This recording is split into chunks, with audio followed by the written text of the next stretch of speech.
Hello champions. Types of reaction करेंगे आज। Okay, तो चैप्टर में काफी कुछ आप सब जान चुके हैं।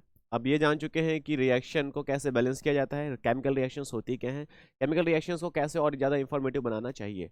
उसके बाद हम बात करते हैं टाइप्स ऑफ रिएक्शन। कई टाइप की रिएक्शंस होती हैं। रिएक्शन जब होती है तो वो अलग अलग बिहेव करती है ना, अलग अलग तरीके से उनका अपना आचरण आचार व्यवहार होता है। ठीक है, इन सभी के हमने नाम रखे हैं कि ये ऐसा बिहेव करेगी तो इसका नाम ये है, ये ऐसे बिहेव करेगी तो इसका नाम ये है, ऐसा बिहेव करेगी तो इसका नाम ये है।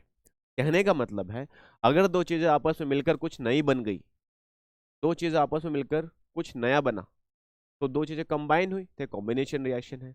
अगर किसी केमिकल रिएक्शन में एक सब्सटेंस को तोड़कर उसके दो केमिकल बना देता हूँ, एक केमिकल है तोड़ के दो केमिकल बना दिए, उसमें से दो निकाल दिए, तो वो डिकम्पोजिशन रिएक्शन हो।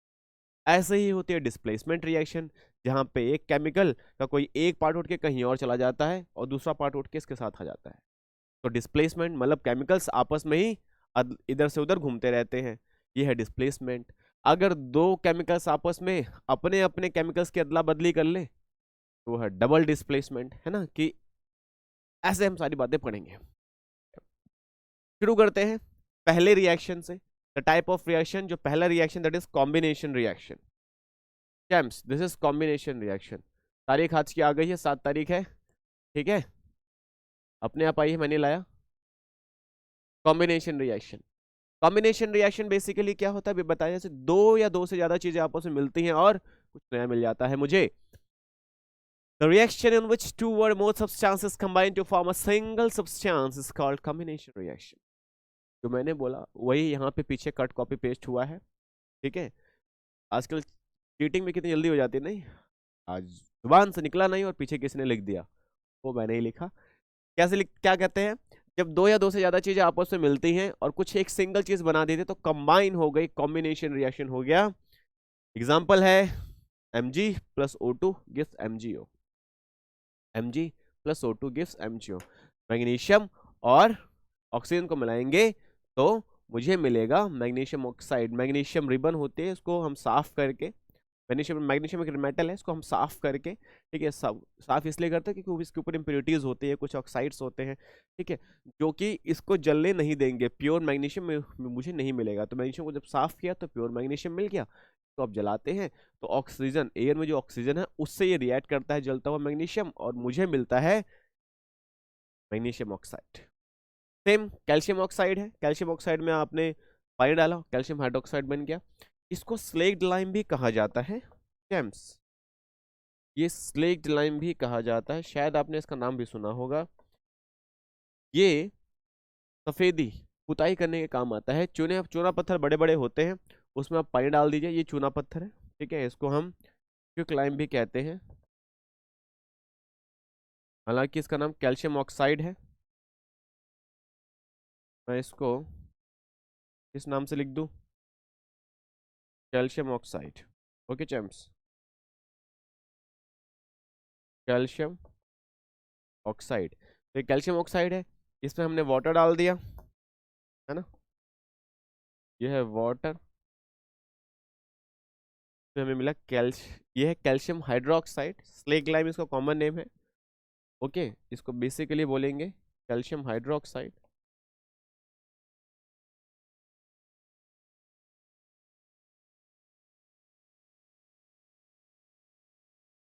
कैल्शियम हाइड्रोक्साइड, कैल्शियम हाइड्रोक्साइड जो है ये सफेदी होती है, वहां काम आता है।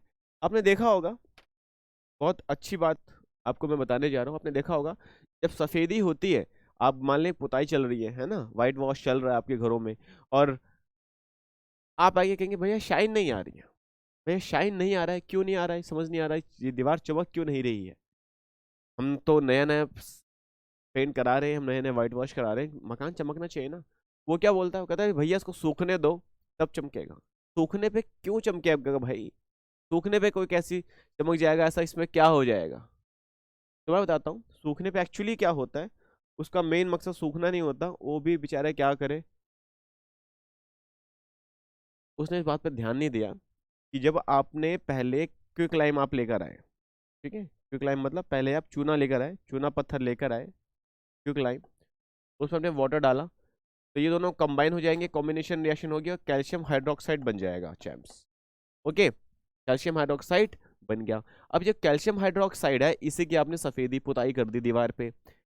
ठीक है, तो जब कैल्शियम हाइड्रोक्साइड की जब आपने पुताई कर दी है क्ले ग्लाइम को, तब जब हवा 2-4 दिन तक इस पे जब हवा टकराएगी तो हवा में जो CO2 है, कार्बन डाइऑक्साइड, वो तब इससे रिएक्ट करेगा और ये बना देगा इसको कैल्शियम कार्बोनेट। कैल्शियम कार्बोनेट ये मिल्की वाइट हो जाता है। ठीक है, ये मिल्की वाइट कलर का होता है, मतलब पूरे सॉल्यूशन को मिल्की वाइट कर देता है। ठीक है, और फिर क्या होता है,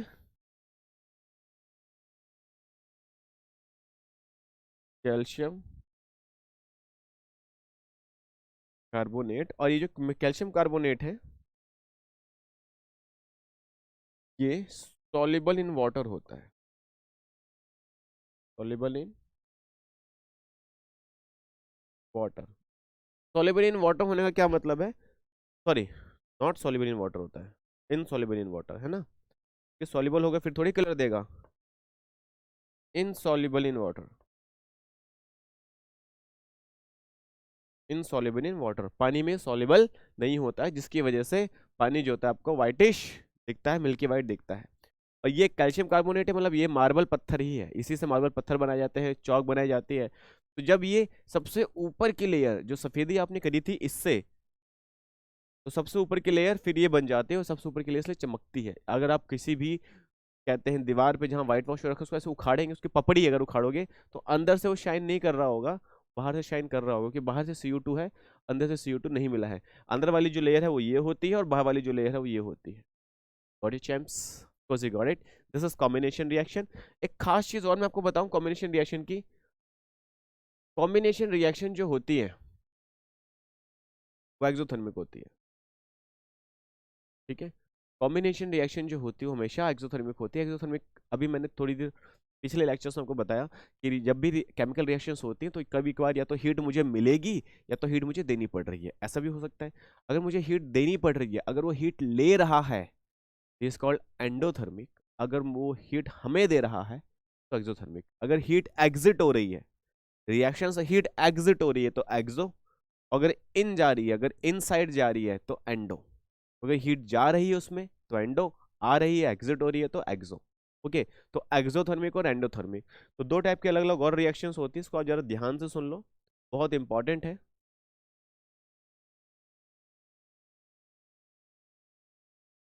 exothermic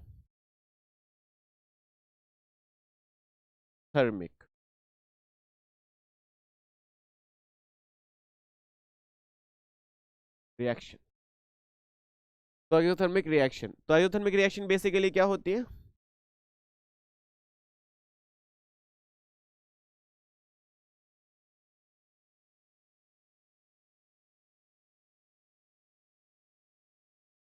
the type of reaction, अच्छा RX मतलब रिएक्शन ही है, ठीक है, आप पूरा लिखना, the type of reaction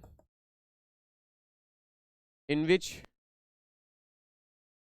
heat is evolve, ऐसे रिएक्शन जिसमें, ऐसे रिएक्शन जिसमें हीट इवॉल्व हो रही है, the type of reaction in which heat is evolve, got it champs, if heat is evolve या हीट इज रिवॉल्व, रिलीज लिख देते हैं, हीट इज रिलीज्ड, ऐसे रिएक्शन जिसमें हीट रिलीज होती है ऑलमोस्ट, या मैं लिखता हूँ combination reaction, combination reactions are exothermic reaction. तो कॉम्बिनेशन रिएक्शन होती है हमेशा एक्सोथर्मिक रिएक्शन होती है। जब भी दो चीज आपस में मिलती है ना बेटा, जब दो चीज आपस में मिलकर रहती हैं तो हमेशा उनकी रिएक्शन, उनके एनर्जी जो होती है पहले से कम हो जाती है। फिर से मैं आपको बताता हूँ, हमेशा जब भी दो चीजें आपस में मिलकर रहती हैं तो उनकी एनर्जी पहले से कम हो जाती है, इसीलिए वो मिलना पसंद करते हैं, इसीलिए वो एक साथ रहना पसंद, भाई कार्बन है, ऑक्सीजन है, ये दोनों अलग अलग हैं, आजाद हैं। कोई क्यों चाहेगा कि भाई ये कार्बन है, ये कार्बन है और ये ऑक्सीजन है, ये ऑक्सीजन है, ये लोग क्यों चाहेंगे? ये सारे फ्री हैं, क्यों चाहेंगे कि ये, इनके दिमाग में पता नहीं क्या है कि भाई ये कार्बन ऐसे भी जुड़ जाए। लो जी, बंध गए। अब जहां जाएंगे साथ जाएंगे, इधर से उधर, इधर से उधर। ये आजादी तो छिन गई ना। पर क्यों ऐसा चाहते हैं कि हम नहीं, हम साथ में रहेंगे? क्यों कार्बन और ऑक्सीजन मिलके रहना चाहते हैं? क्यों कार्बन डाइऑक्साइड बन जाता है? क्यों कार्बन मोनोऑक्साइड बन जाता है? क्यों और सारी चीजें बन जाती हैं? क्यों मिलना पसंद करेंगे? क्योंकि जब ये अकेले रहते हैं तो इनको ज्यादा एनर्जी की कंजप्शन होती है, अकेले रहने पे इनको ज्यादा एनर्जी लगती है। जब ये मिलके रहेंगे तो एनर्जी कम हो जाती है। तो हर कोई लो एनर्जी में रहना चाहता है। भाई आप कम खर्चे में रहना चाहोगे हमेशा कि ज्यादा खर्चे में? कम खर्चे में, है ना? तो कम खर्चे में आप रहना चाहेंगे। मैं इसका एग्जांपल देता हूँ क्या होता है। मान लेते हैं कि आपने मेरे लेक्चर्स नहीं देखे, जिसकी वजह से आपके मार्क्स अच्छे आए, पर जितने आप चाहते थे उतने नहीं आए। ठीक है, अब आपको एक साल ड्रॉप करना पड़ेगा तैयारी करने के लिए। 11th 12th के बाद आपको मान लेते हैं तैयारी करने के लिए ड्रॉप करना पड़ेगा। ड्रॉप करने के लिए आप किसी शहर में गए, किसी शहर में गए, और आप किसी शहर में जाने के बाद वहां पे आपने रूम ले लिया 10,000 रुपये में। और 10,000 रुपये में आपने जब देखा कोई और आपका दोस्त भी वही है, वो भी 10,000 रुपये दे के कमरा लेके रह रहा है। आप क्या बोलेंगे उसको? यार एक काम करते हैं, तेरे रूम का किराया 10,000, मेरे रूम का किराया 10,000, हम एक साथ रहते हैं, 15,000 देंगे मकान मालिक को ना। तो आपने मकान मालिक से एक बड़ा कमरा मांगा, उसमें 15,000 रुपये दिए, आप दोनों के 5,000, 2,500 और 2,500, 2.5 के बच गए। कितनी समझदारी की बात करी। तो जब आप साथ क्यों रह रहे हैं? क्योंकि आपने 5 के बचा लिए हैं।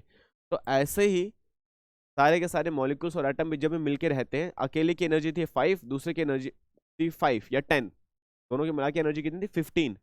ये लोग मिलकर रहने लग गए। अब दोनों की एनर्जी कितनी हो गई? टोटल एनर्जी कितनी हो गई? 12।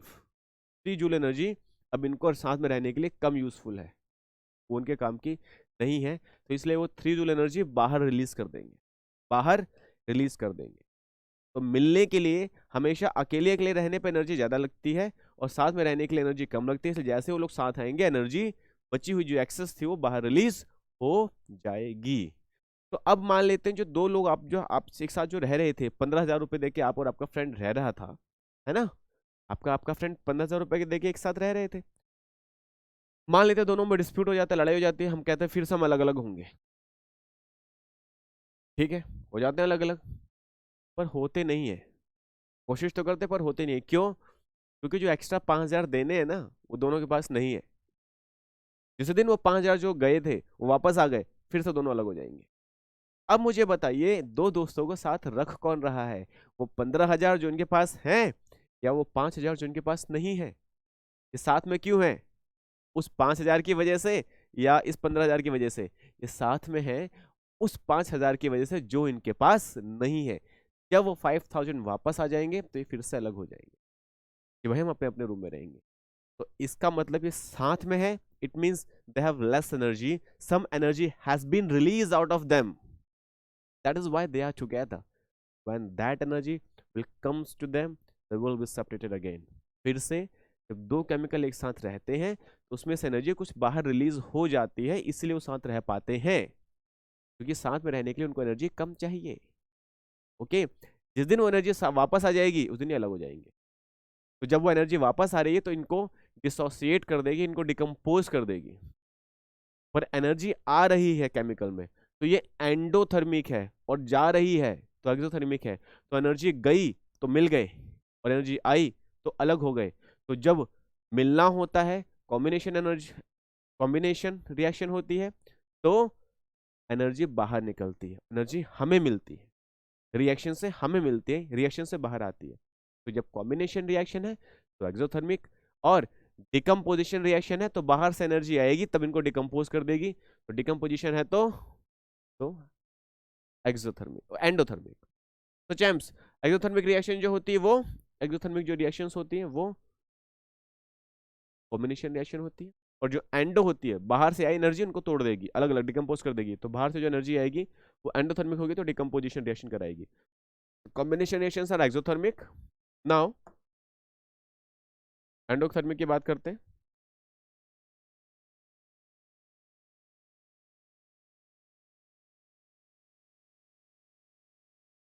Endothermic reaction, the reactions in which energy is consumed, in which energy consumed, जिसमें एनर्जी कंज्यूम होती, रिलीज नहीं होती, एनर्जी चाहिए होती, एनर्जी कंज्यूम्ड, जैसे कि डिकम्पोजिशन रिएक्शन।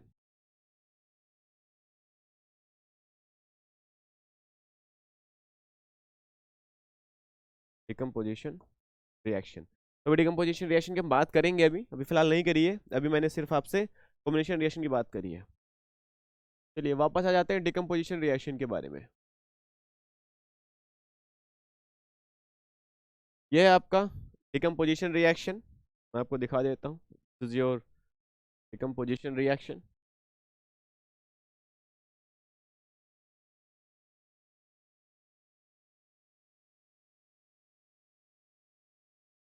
डिकम्पोजिशन रिएक्शन क्या होता है?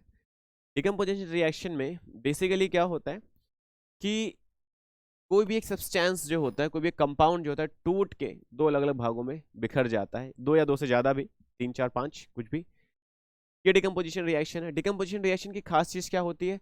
अभी हमने बात की, इसको तोड़ने के लिए एनर्जी चाहिए, कहीं ना कहीं से एनर्जी आएगी तभी ये टूटेगा, है ना। अभी बात हुई भाई किसी भी चीज को तोड़ोगे तो ताकत तो लगेगी ना, एनर्जी तो चाहिए ही चाहिए। तो डिकम्पोजिशन रिएक्शन में एनर्जी इज रिक्वायर्ड। एनर्जी किस फॉर्म में चाहिए? कई तरीके से एनर्जी लेता है। एनर्जी कई बार हीट की फॉर्म में लेता है, एनर्जी कई बार इलेक्ट्रिसिटी से लेता है, एनर्जी कई बार सनलाइट से ले लेता है। तो जो सनलाइट से एनर्जी आ रही तो बड़ी आसानी से रिएक्शन हो जाती होगी, है ना, उसको कम एनर्जी चाहिए होती होगी, इसलिए सनलाइट जैसे धूप में आया रिएक्शन हो गई। कुछ ऐसे हैं जो इलेक्ट्रिसिटी, उनको बहुत एनर्जी चाहिए, इसलिए हम सब कुछ करके हार गए, तो हम उसको बिजली के झटके देख के उसको तोड़ रहे हैं। इन दोनों के जो बीच में है वो है हीट, हम चीजों को गर्म करके भी तोड़ सकते हैं।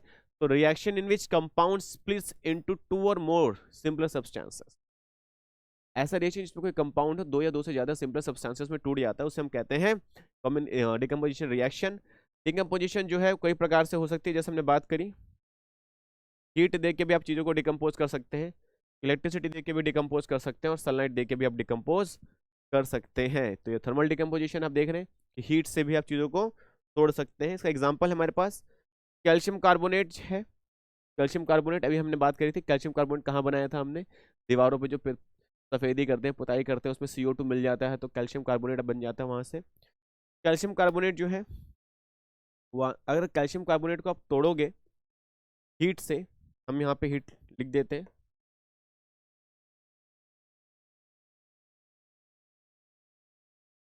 अगर आप कैल्शियम कार्बोनेट को तोड़ोगे हीट से, हीट दोगे तो यहाँ से CO2, सॉरी हाँ CO2 और कैल्शियम ऑक्साइड, दोनों चीज, क्योंकि इन दोनों को मिला के तो कैल्शियम कार्बोनेट बना था, इन दोनों को मिला के तो कैल्शियम कार्बोनेट कार्बोनेट बना था चैम्प्स। देखो कहाँ गया? यहाँ नहीं है क्या? ऊपर ही है। हाँ, इन दोनों को मिलाकर, मैं देख नहीं रहा, नीचे है, हाँ नीचे है, ये रहा CO2, ठीक है, ये और ये, इन दोनों को मिलाकर मान लेते हैं ये बना, ठीक है। वाटर बीच में भी है, यहाँ पे भी आपको वाटर मिल जाएगा, ठीक है, वो दिखाना बहुत ज़्यादा कंपल्सरी नहीं था, पर अगर आप पेपर में करोगे तो रिएक्शन दिखाओगे। तो इसमें मैंने पानी तो डाला था, तो इसको अगर पानी के साथ रखोगे, इनको मिलाओगे तो बन जाएगा। तो इन दोनों को कह सकते हैं कि इन दोनों को मिलाकर ये बना है, तो तोड़ोगे तो इसमें से दोनों चीज़ें मिलेंगी। वाटर भी मतलब ये और ये मिलाया तो ये बन गया, क्योंकि इन दोनों को मिलाया तो ये बना, और फिर इसमें ये मिलाया तो ये बना, तो कहने का मतलब ये तीन चीज़ें मिलाई तो ये बन गया।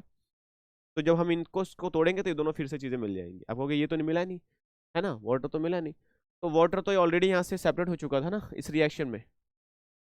जब हम इन तीनों को मिलाते हैं तो वाटर यहाँ से देखो ऑलरेडी सेपरेट हो चुका होता है इस रिएक्शन में, जो मैंने आपको पिछली रिएक्शन में नहीं दिखाई थी, यहाँ दिखा दी। तो अभी वाटर ऑलरेडी सेपरेट हो चुका है, तो बचा ये जब तोड़ोगे तो ये और ही मिलेगा। तो चैम्प्स शॉर्ट में मैं आपको बताऊं,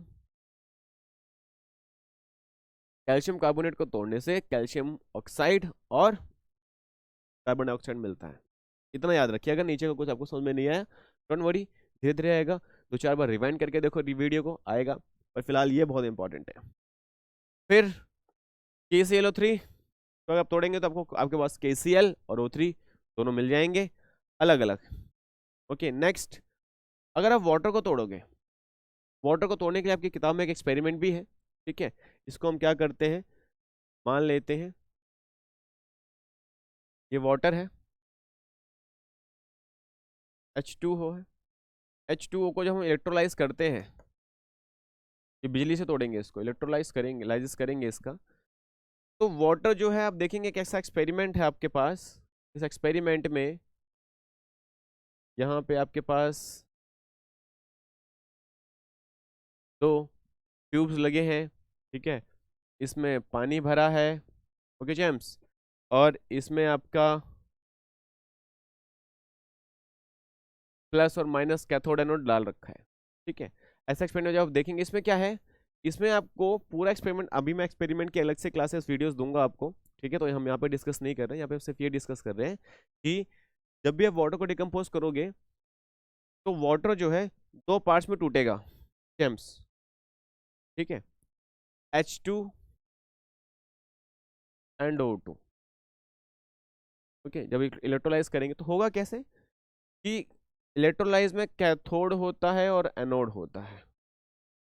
कैथोड के पास बहुत सारे माइनस चार्ज एक्स्ट्रा होते हैं, इसके पास प्लस चार्ज एक्स्ट्रा होते हैं। जब भी वाटर टूटेगा तो पहले वाटर जो टूटेगा बेटा वो H प्लस और O माइनस 2 माइनस में टूटेगा।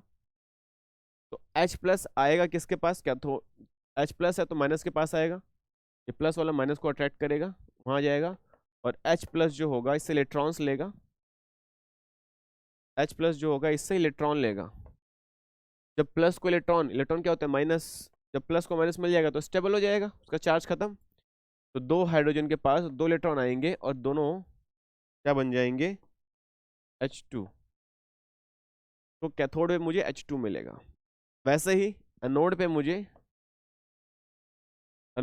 O2 मिलेगा।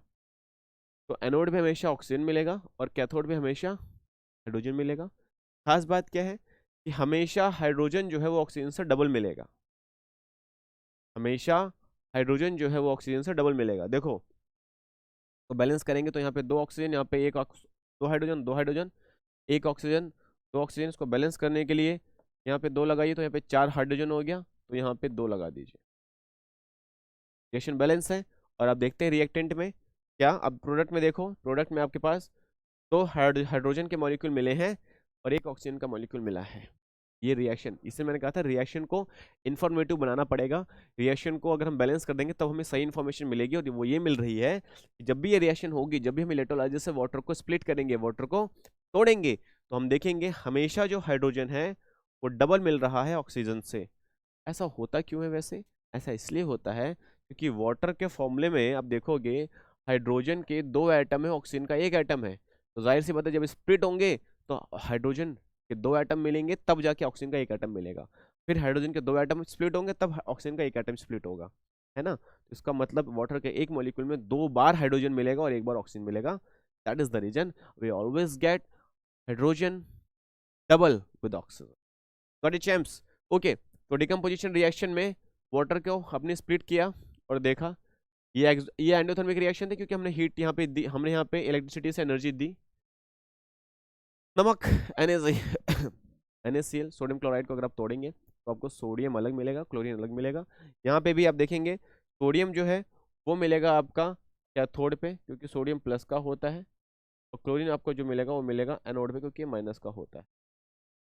फिर से सनलाइट, सनलाइट की प्रेजेंस में अगर हम AgCl या फिर AgBr को तोड़ें, तोड़ना क्या है, इसको जैसे धूप में आता है अपने आप ये स्प्लिट हो जाते हैं, और स्प्लिट होते ही हमें मिल जाता है सिल्वर अलग और ब्रोमीन अलग, और यहाँ पे भी सिल्वर अलग और क्लोरीन अलग। इनके बहुत सारे यूजेस हैं। ओके, फिलहाल सिल्वर ब्रोमाइड जो है वो फोटोग्राफी के लिए यूज होता है, ठीक है। ये हमारी डिकम्पोजिशन रिएक्शन है। डिकम्पोजिशन रिएक्शन जो होती है वो एंडोथर्मिक होती है, कॉम्बिनेशन रिएक्शन जो होती है वो एक्सोथर्मिक होती है। एक में हीट मिलती है, एक में हीट मतलब एक में एनर्जी मिलती है, एक में एनर्जी में देनी पड़ती है। इसके और भी बहुत सारे एग्जांपल्स हैं, वो आप हमसे लीजिए, करिए और मुझे समझ में कराइए। तब तक बाय।